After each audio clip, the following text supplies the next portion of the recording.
Bonjour à tous et bienvenue dans les Chroniques de la Gare. Aujourd'hui on se retrouve pour un premier point lecture. Je vais vous présenter quelques-unes de mes dernières lectures, ma manière de lire et les livres qui me restent à lire. Donc tout d'abord je voulais vous présenter l'histoire qui m'a donné envie de lire. Il s'agit de Tara Duncan de Sophie Audouin-Mamikonian.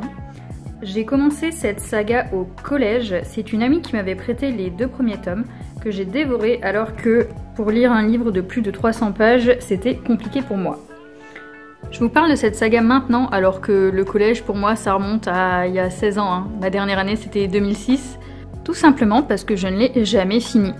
Il y a 13 tomes pour le moment et le tome 1 de la suite est sorti, donc je pense que ce sera le dernier. Je me suis toujours arrêtée au tome 9, il y a toujours une raison qui faisait que je devais arrêter de lire pendant un moment et que comme je n'ai pas de mémoire, je reprenais tout depuis le début. Il se trouve que j'ai repris cette saga en janvier 2019 en lisant un roman unique entre chaque Tara et actuellement j'en suis au tome 9. J'ai d'ailleurs dépassé ce que j'avais déjà lu, donc je découvre la suite. Je vais vous lire le résumé de Tara Duncan, Les Sorceliers, c'est le premier tome. Lorsque Tara Tillanem Duncan, dite Tara, découvre que sa mère est toujours vivante et prisonnière de Magister, le terrible maître des Sanggraves, elle part sur Autre-Monde, la planète des hommages, en compagnie de Manitou, son arrière-grand-père, transformé en labrador par un sort raté. Elle y rencontrera le fantasque Maître Shem, le malicieux palais vivant, les vampires, les chimères, les venimeuses harpies, et s'y fera toute une pléiade d'amis parfois inattendus. Du royaume des limbes à l'île des roses noires, Tara mène son enquête.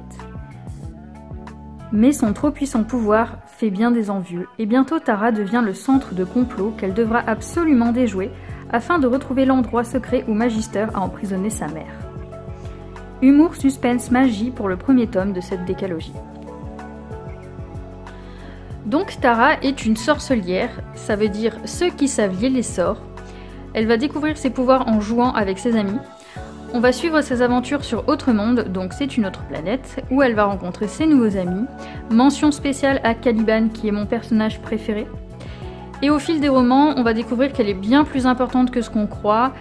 Et de par son rôle, elle se retrouve toujours dans des situations impossibles. C'est pour les ados, mais l'héroïne grandit au fil des tomes, donc je vous le conseille. C'est un peu comme Harry Potter, sur le tome 1, elle a 10 ans, et elle grandit au fur et à mesure, donc là au tome 8, elle a 18 ans. Le style est très agréable à lire, l'auteure est française, du coup il n'y a pas de travail de traduction, je pense que ça aide, et la narration est hyper fluide. Contrairement au deuxième roman que je vais vous présenter, il s'agit de Dimension de Allen Seinen, ou Seinan, je sais pas trop comment il faut le prononcer. C'est mon chéri qui me l'a offert en février 2019 pour la Saint-Valentin, après que j'ai discuté avec l'auteur, donc elle m'a fait un résumé de son bouquin. Elle m'a dit que l'héroïne allait découvrir qu'elle était une élue, et allait voyager de dimension en dimension où vivent ses personnages de romans préférés. Je me suis tout de suite imaginé un truc à la Once Upon a Time et pas du tout. Alicia est une lycéenne qui depuis toujours rêve que ses personnages préférés vivent dans une autre dimension où elle pourrait les rencontrer. Lorsqu'elle découvrira que son désir est bien réel et qu'elle fait partie des élus, sa vie basculera. Parviendra-t-elle à se relever des épreuves que le destin lui réserve et accomplir son devoir d'élu ? Voyageant au travers des dimensions, les élus sont des êtres coupés du temps et de l'espace. Ils transmettent la parole des dieux et protègent le destin de tous les êtres vivants, pour le meilleur comme pour le pire. Ils sont hommes, femmes, adultes ou enfants. Aucun signe distinctif ne les différencie de vous et moi. Du moins, c'est la description qu'en font les rares sources qui évoquent ces êtres mystérieux. Déjà, voyage au travers des dimensions, si vous vous attendez à voir des tas de dimensions, c'est faux. Elle va en voir 2 ou 3, dont la Terre sur laquelle elle vit. J'ai commencé à le lire et j'ai abandonné au bout de 90 pages. J'ai mis 6 mois avant de me remettre dedans. En fait, c'est grâce ou à cause de ce roman que j'ai repris la lecture sur liseuse et j'ai même fini par m'en racheter une plus grande avec une meilleure luminosité puisque la plupart du temps, en fait, je lis le soir dans mon lit. Tellement ça m'a dégoûté de mettre 20 balles dans un roman et de me rendre compte qu'il est nul. Donc il faut pas dire qu'il est nul, il faut dire qu'on n'aime pas. Donc la liseuse que j'ai, c'est celle-ci. C'est une TEA The eBook alternatif. C'est celle de Cultura, enfin en tout cas c'est là-bas que je l'ai acheté. Il y a un bon service client sur cette liseuse puisqu'en fait comme à chaque fois que j'achète de l'électronique j'ai eu un problème avec. la batterie tenait pas et en fait j'ai contacté le service, je leur ai renvoyé, je l'ai pas eu pendant un mois et ils m'ont simplement changé la batterie, ils sont pas posé de questions. Donc maintenant quand un livre me tente, en fait je le prends en e-book et si vraiment il me plaît et que je pense que je vais le relire, je les achète en format papier. Donc pour en revenir à Dimension, je m'y suis remise pendant que ma liseuse était en réparation. Et entre 2 tomes de Tara, je me suis dit que allez, j'allais le reprendre et que j'allais le finir. Donc on n'a aucune réelle info sur les élus, les personnages qu'elle rencontre sont tous issus de mangas et non de romans comme je le pensais. Et personnellement, j'en connais aucun. Je me suis même demandé si ces mangas existaient. Mais j'avoue que j'ai eu la flemme de faire des recherches. J'avais l'impression que l'autrice partait du principe qu'on connaissait les personnages, donc il n'y avait pas de présentation.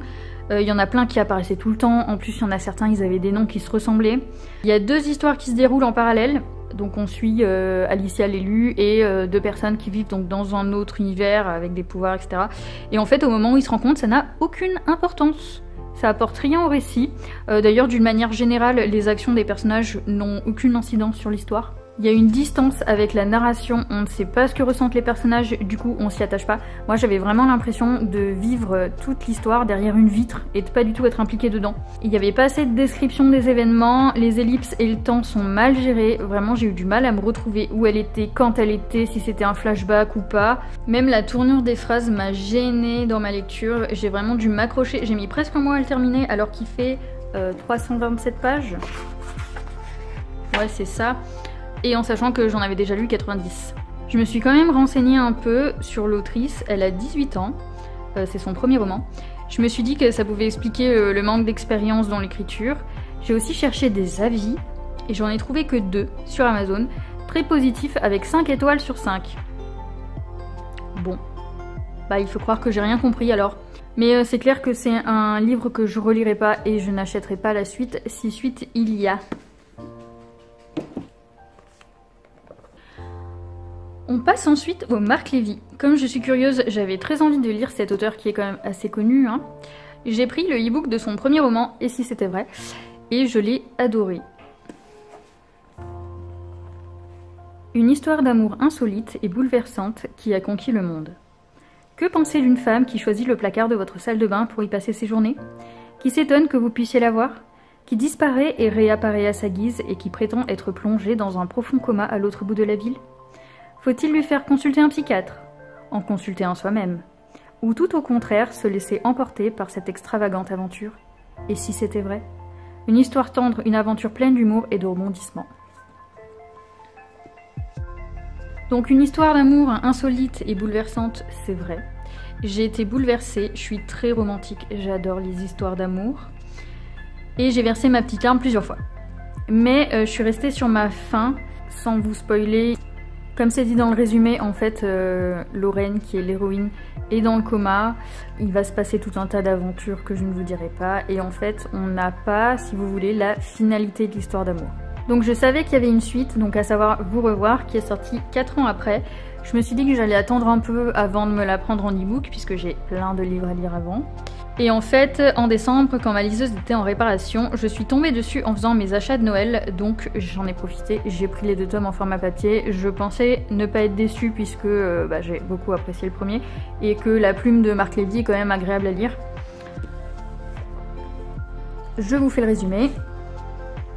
Je ne serai plus jamais seule puisque tu existes quelque part. Si la vie leur offrait une seconde chance, sauraient-ils prendre tous les risques pour la saisir? 4 ans après leur première rencontre, le hasard réunit à nouveau Arthur et Lorraine, les 2 héros inoubliables de Et si c'était vrai.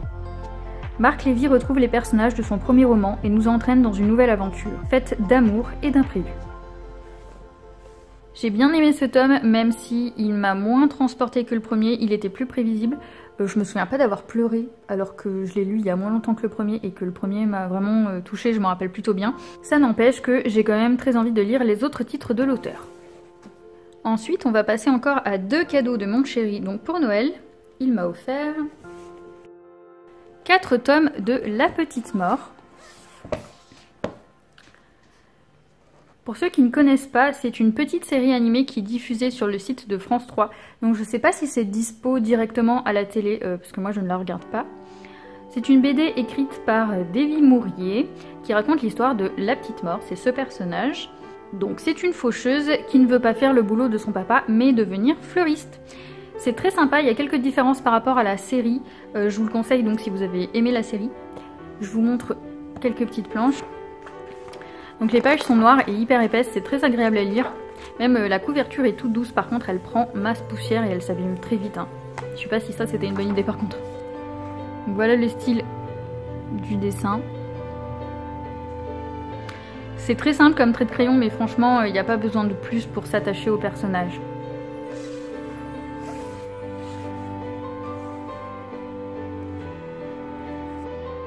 Deuxième cadeau, donc celui-là c'était pas pour Noël, c'était comme ça. Mon chéri il aime bien me faire des cadeaux sans raison. Il s'agit de Facéties de chat illustrés par Benjamin Lacombe et de Sébastien Pérez. Donc ce sont des poèmes sur les chats, magnifiquement illustrés. Donc si vous connaissez Benjamin Lacombe, hein, il a un style bien particulier. Je vais vous lire le petit préambule du début. Le chat, quel animal mystérieux que celui-là. De tout temps, il a suscité une véritable fascination, laissant son empreinte dans toutes les cultures. Divinité pour certains, diable pour d'autres, il est aujourd'hui l'animal de compagnie par excellence. Peut-être avez-vous vous-même déjà craqué sur l'une de ces boules de poils ronronnantes. Certainement l'aimez-vous au point de lui avoir cédé l'oreiller ou votre place favorite sur le canapé. Mais vous êtes-vous déjà demandé quelles pensées secrètes fleurissent derrière leurs yeux envoûtants? Quelles idées farfelues leur passent par la tête?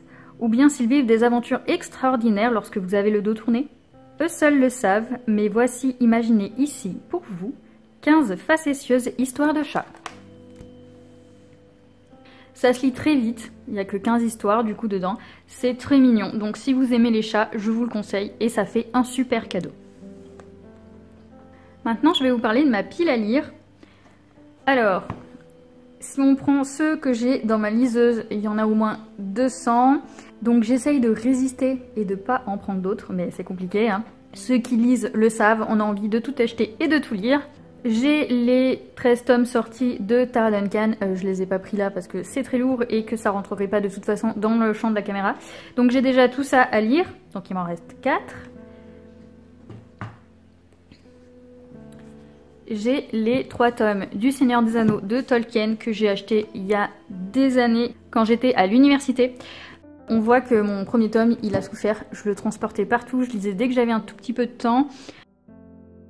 Après, malheureusement, on est rentré dans la période où j'avais plus du tout le temps de lire, donc je l'ai laissé de côté. Honnêtement, il faudrait que je le reprenne depuis le début parce que vraiment, je me rappelle plus de ce que j'ai lu avant. Je sais à peu près où j'en suis, mais je me souviens plus comment on en est arrivé là. Moi, j'ai l'édition avec l'ancienne traduction, donc la communauté de l'anneau. Je crois que maintenant, ça s'appelle la fraternité de l'anneau. Voilà, je vous fais pas le résumé, hein. Les Seigneurs des Anneaux, on les connaît. Jules Verne. J'ai ces romans depuis plus de 10 ans. Je les ai achetés à l'époque où j'étais en internat et en fait tous les vendredis j'attendais mon train 4 heures à la gare, donc je les avais pris pour m'occuper en attendant. J'avais commencé Voyage au centre de la Terre. Il y a encore mon billet de train dedans. Je l'ai pas fini puisque tout simplement j'ai arrêté le lycée avant la fin de ce livre. Donc à reprendre aussi. Je vous fais pas non plus les résumés, on connaît ces 3 histoires. Et enfin, le dernier roman qui est un cadeau de mon chéri encore une fois, Les Royaumes de Feu, le tome 1. Une terrible guerre divise les royaumes du monde de Pyria. Selon une mystérieuse prophétie, seuls 5 jeunes dragons, nés lors de la nuit la plus claire, pourront mettre fin au combat et apporter la paix. Mais les élus, Argyle, Tsunami, Gloria, Comet et Sunny, rêvent de voler de leurs propres ailes plutôt que d'accomplir leur destin. Le résumé est pas hyper précis, mais je suis quand même très curieuse d'en découvrir plus. Donc pour ceux qui ont déjà lu cette saga, franchement j'aimerais vraiment avoir votre avis dessus. Le livre est magnifique. Il me semble qu'il y a 10 tomes ou 9 tomes pour le moment. Donc je vais attendre de finir les Tara quand même avant de me lancer dans une nouvelle saga qui va durer très longtemps. Pour ce qui est des Tara Duncan, donc j'arrive sur la fin. Je pense que je vous ferai une vidéo exprès dessus. Parce qu'il y a quand même beaucoup de tomes à lire et qu'il y a pas mal de choses à en dire. Par contre, je sais pas trop comment je vais faire avec spoil, sans spoil, je verrai. Peut-être que je mettrai quand je dois spoiler une petite phrase pour ceux qui veulent couper le son et pas savoir.